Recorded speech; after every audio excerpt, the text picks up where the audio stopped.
The federal government alone spends $4.5 billion a year locking up people for drug offenses. It costs almost $28,000 a year just to incarcerate one prisoner. Compare that to the average annual tuition at a 4-year public college, which is $5,491, and you realize that the drug war is blurring our nation's priorities. Taxpayers' money would be much better spent educating people instead of punishing them. But thanks to ever-increasing mandatory minimum drug sentences, an entire class of young people are being filtered into new supermax prisons, while the resulting budget crunch forces the rest of us to go to old, dilapidated schools. The more money we dump into prisons, the less we have to invest in college campuses. Visit www.schoolsnotprisons.com to find out how you can get involved in the war against the war on drugs. Mostly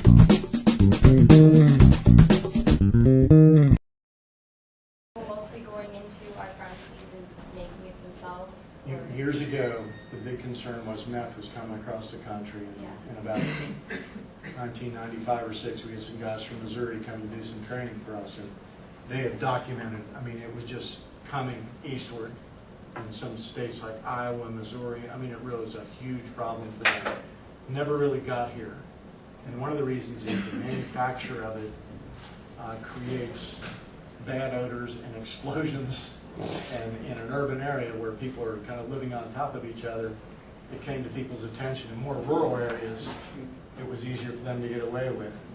So The tactic of controlling the pseudoephedrine, like making you sign for this stuff when you get it, initially had an impact on the meth problem, started down until people discovered, well, I can't get enough myself, so I just recruit him, her, and him to go buy me some, and they become Smurfs in the terminology. And it's become kind of a big business to do that. I think that whole process of making meth has been replaced by super labs in Mexico now that just so you don't think you don't make it your own. But I thought in Mexico, and maybe I'm wrong, I thought it was a lower problem in Mexico now because they made pseudoephedrine completely illegal.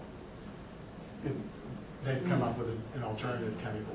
Oh, they have? Yeah, so the meth problem, to my knowledge, took sort of a bit of a decline and is now coming back. So to go back, you don't think it's more of like a local issue of targeting meth labs, but it's coming over the border now and it's like an out-of-state issue?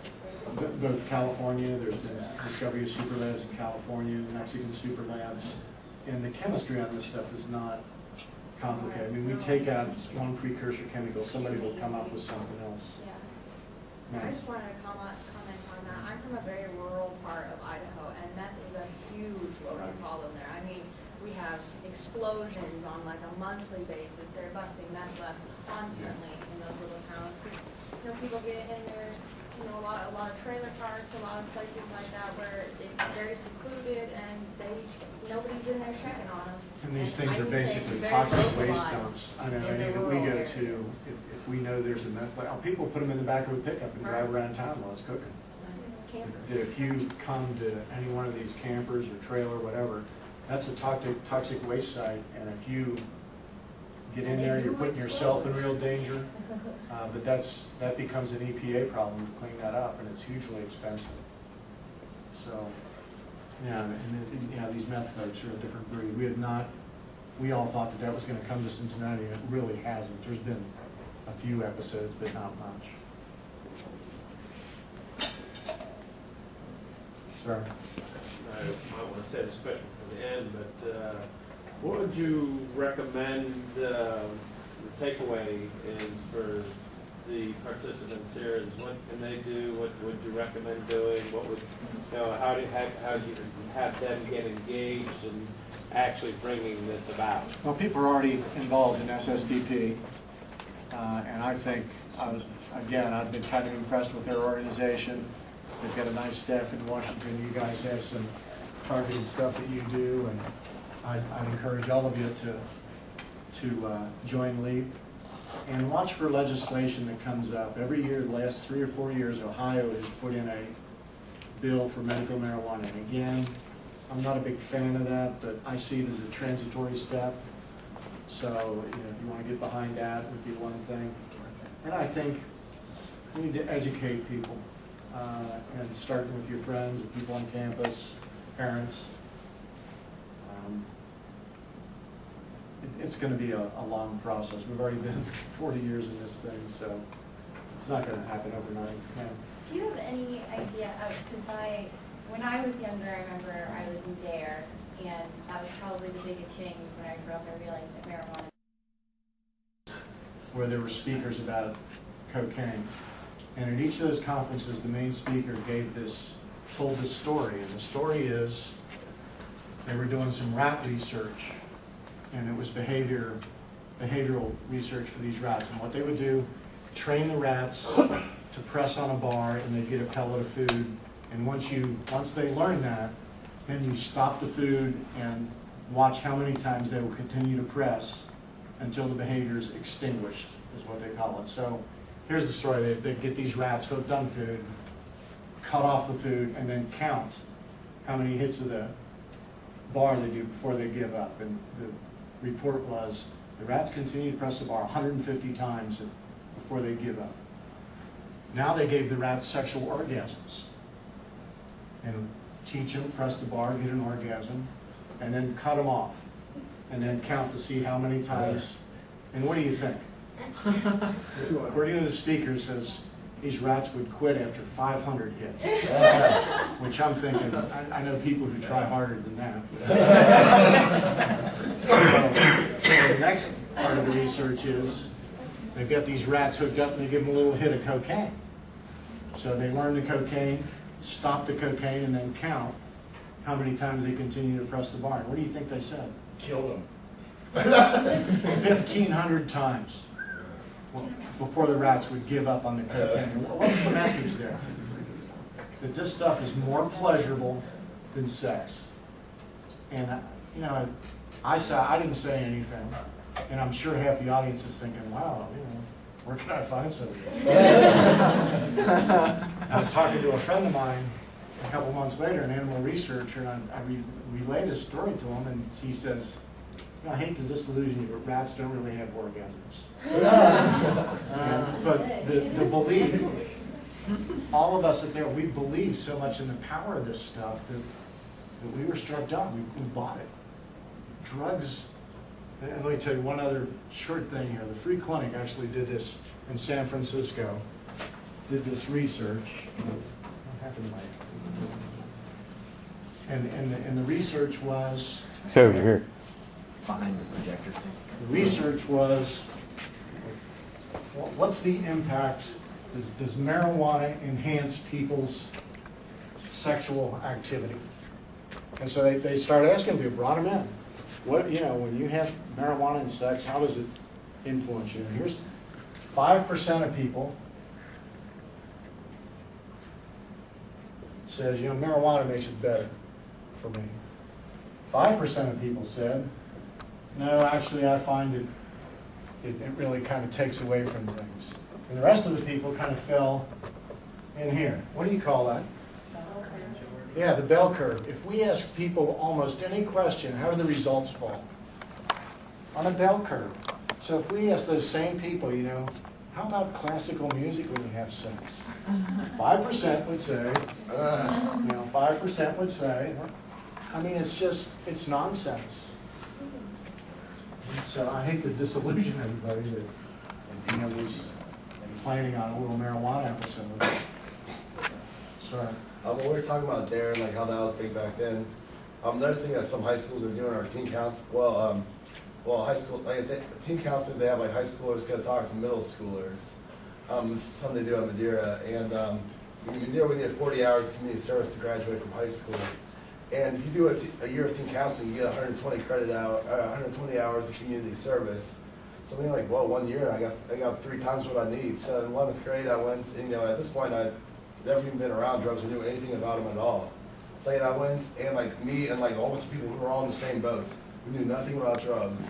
We all were going and telling kids stuff about like why they shouldn't do drugs, and we had no idea. Like we were just like 17, 18. And like, it was like we had like no, like it was all this stuff we looked up on the internet. We didn't even really know anything. That's why like, it was kind of like the blind leading the blind, you know.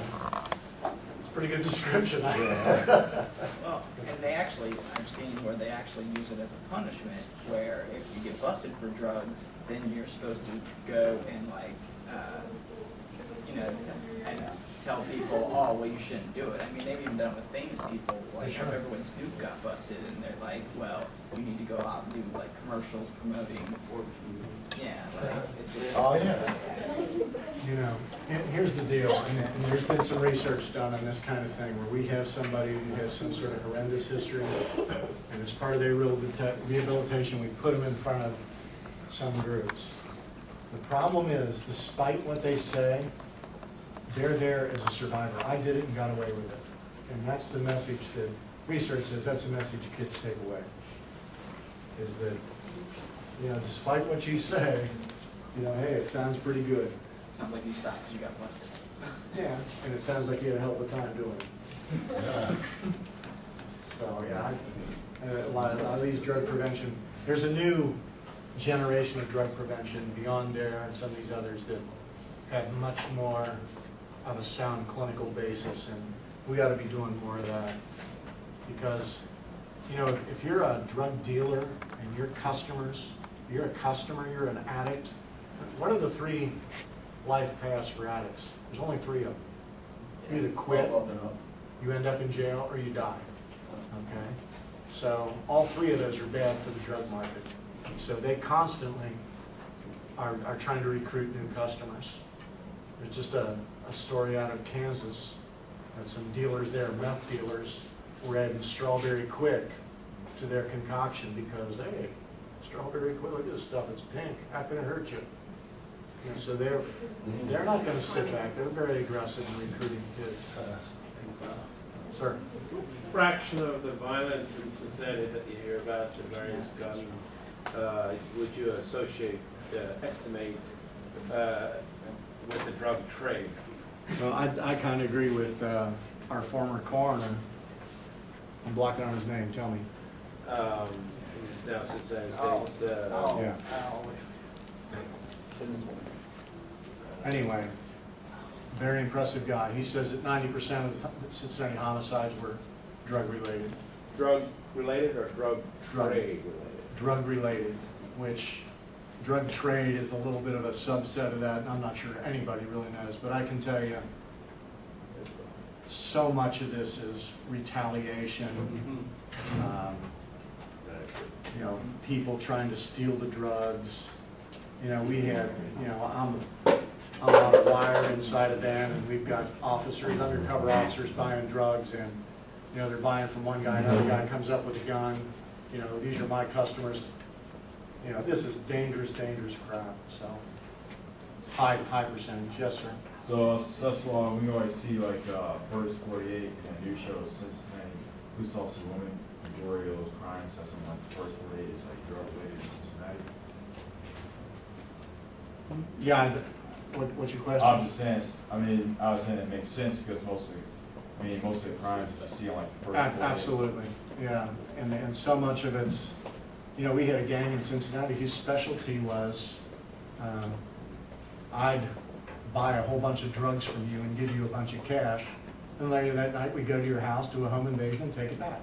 And we'd pull it the next day with somebody else. I mean, these home invasions are almost entirely drug related because once word gets out that you got some drugs, you just taken a delivery, as the word spreads around the street, you become a prime victim.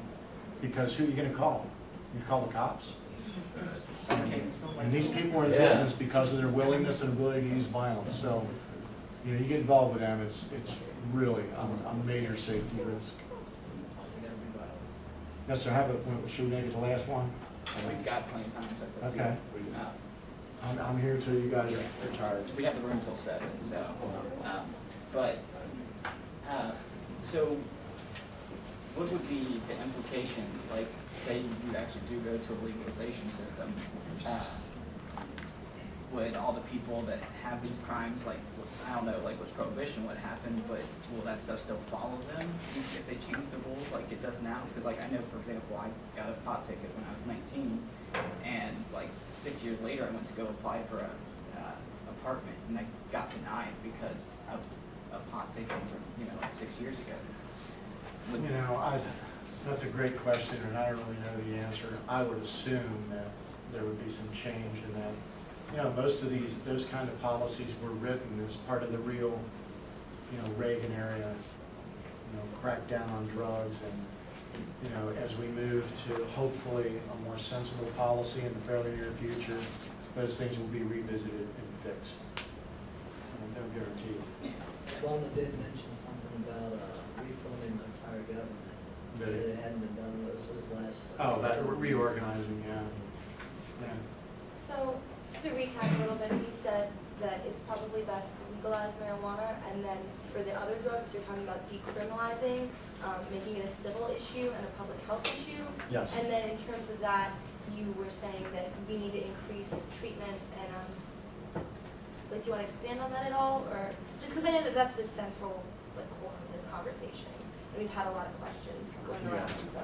Yeah, it is, and I would do whatever it takes to get these people into treatment. One of the things, and I worked in drug treatment, and we had rules about who got into the program. I would have some drug treatment programs that had basically no rules. Let's get you in, because every day we got a hold on you in treatment, that's a day you're out of the drug market. So we need to view this as a fight for the hearts and minds of these people. So low threshold programs is what they're referred to. Heroin is a little bit different. We have no antagonistic drugs for crack cocaine and methamphetamine. But heroin, in England, they now give medical heroin at clinics. And the results are much better than methadone, and people will stay in treatment longer. They're doing it in Canada now, In too? Canada, great.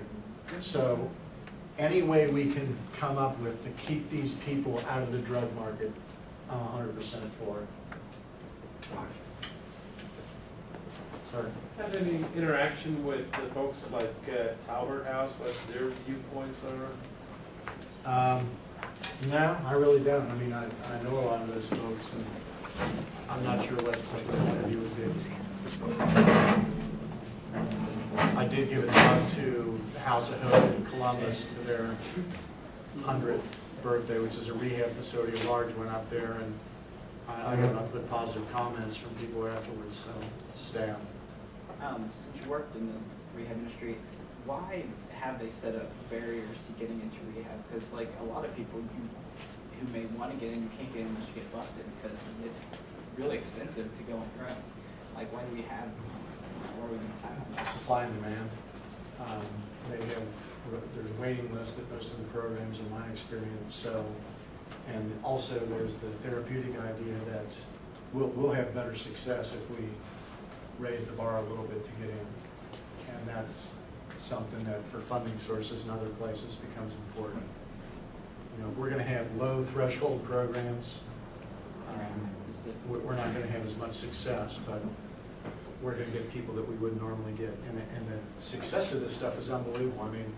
I talked about these women from off the streets, and I always think about this one woman. When I was at Captain Advice, we got letters from citizens in Over the Rhine about this woman who was she has AIDS. She was out prostituting herself on a daily basis in abandoned buildings, and so I knew her face, I knew her name, and she got into the program, and I saw her as a volunteer down there. The most articulate, bright woman,